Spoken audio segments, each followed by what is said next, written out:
Okay, so now we have against Garry Kasparov.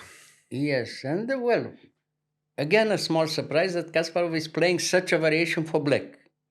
I mean, he's always a little bit better for white, theory, and black has to the small hope to have finally an even game, you see.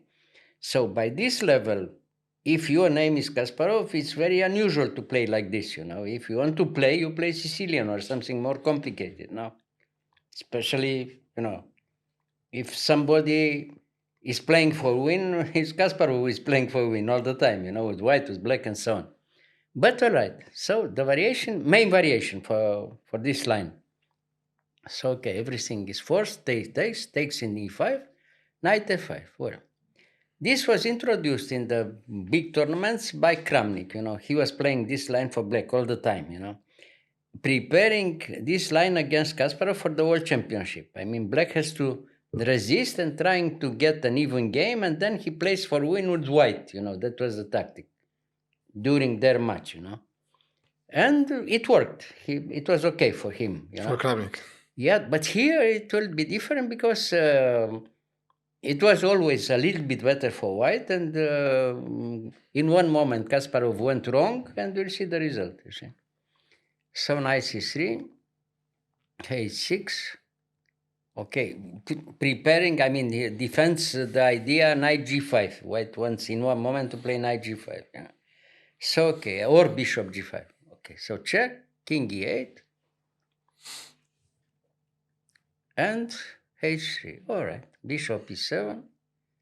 And well, 92 she played. Well, 92 is in that time was a small novelty, you know. And here black wants to do something very quickly. I mean, to try to get rid of that knight from f3.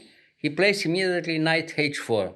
But maybe it was even better to wait a little bit more and play bishop d7 with the idea bishop d7, c5 later on, and maybe if he has time to put the bishop in c6. And okay, more or less a little bit better for white, but not too much, you know.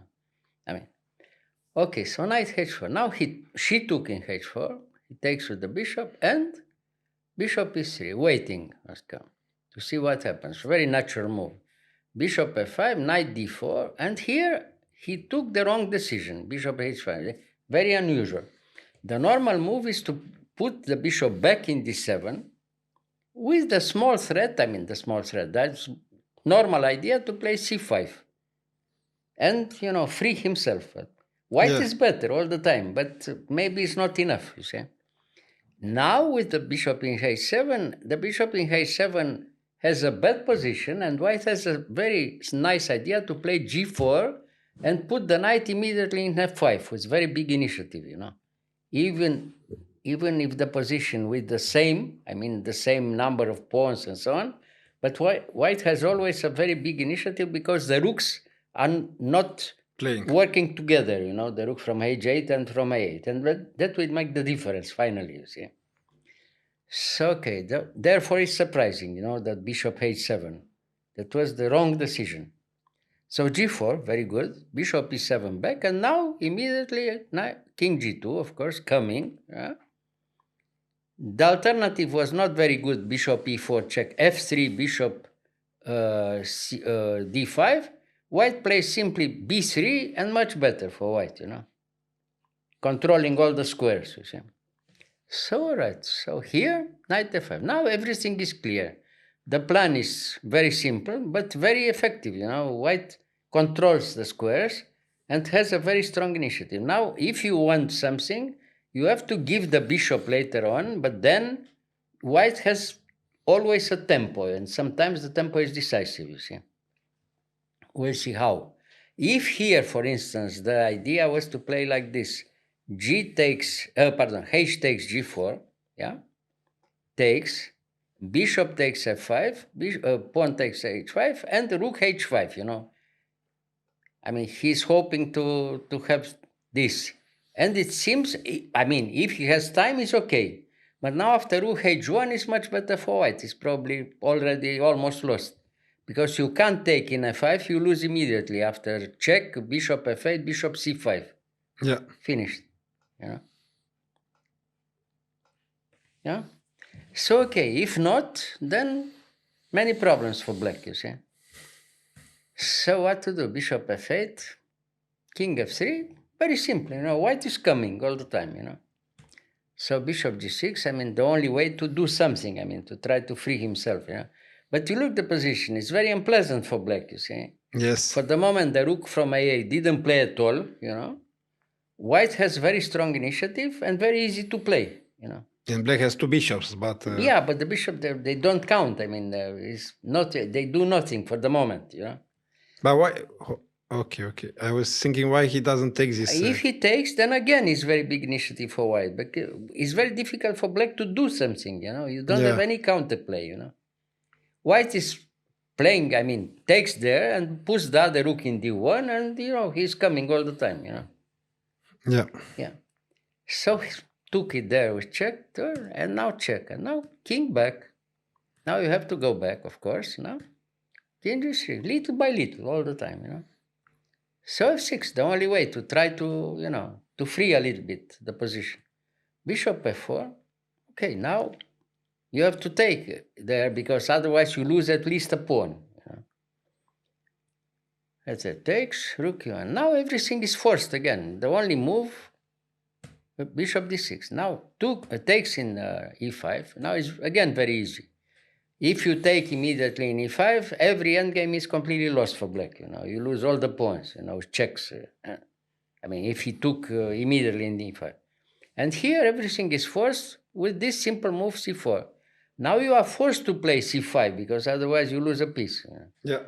So okay, c5, and now she transposes. She takes, and rook e6 decisive. And the rest is very easy. It's execution from here. The only hope, you see. So the only hope. Now check. King c8. Okay, little by little, but decisive. Check. King g2. Check. King f3. You don't have time. If you come back with the other rook, the simple king e2. And then, again, finished. In one tempo, white wins in every position, Threatening to come to d8, to d7, double the rooks on the sevens like in their game, But here is very simple, of course.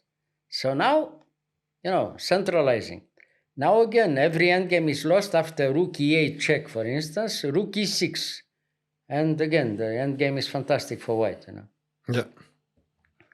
So, all right, what to do? b6 doesn't give the pawn. And now, okay, check. Precise until the end, King b8 and rook d7.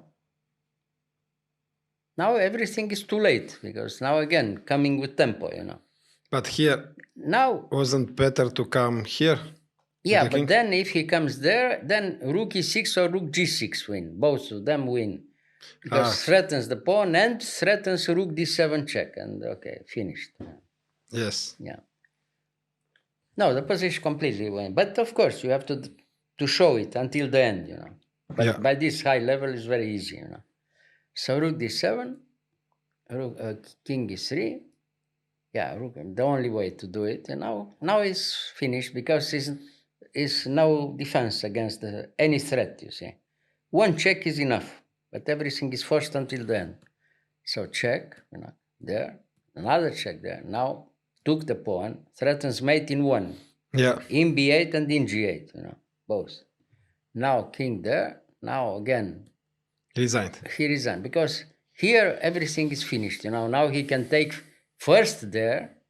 Now you have to go there. Now you can take another pawn, for instance, in b6, or even rook e7 or rook e7, for instance, threatens mate in one. Now you have to go back with one rook, and when you go back with one rook, then he gives check and takes the pawn, and everything is finished. Or rook f7, well, terrible position for black, Yeah. So he considered it was too much, He didn't want to suffer too much. Yeah. No, very bad game for Kasparov, I must say. You see, and very, very unclear how he could play so badly. This is the problem. You see, it happens, of course, but it's very surprising.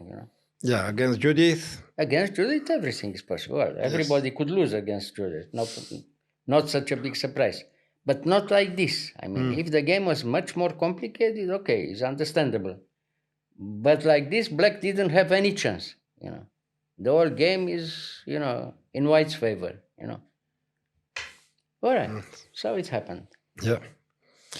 Okay, thank you, Mr. Gheorghiu. You are